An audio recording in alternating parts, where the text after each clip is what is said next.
pipit sa sanga ng isang kahoy. At nahagip ng bato ang pakpak ng munting ibon.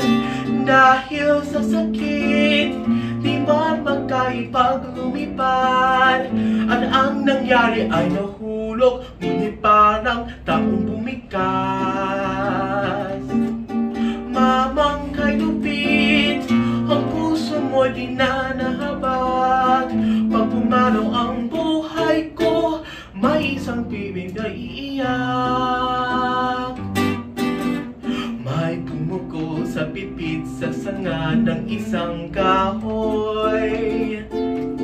At nahagip ng bato ang pakpak ng munting ibon. Dahil sa sakit, di man makaipang lumipad. At ang nangyari ay nahulog, ngunit parang taong bumikas.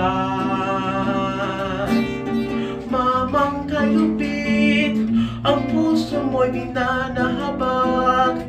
Pag pumanaw ang buhay ko, may isang pipit na hihiyak.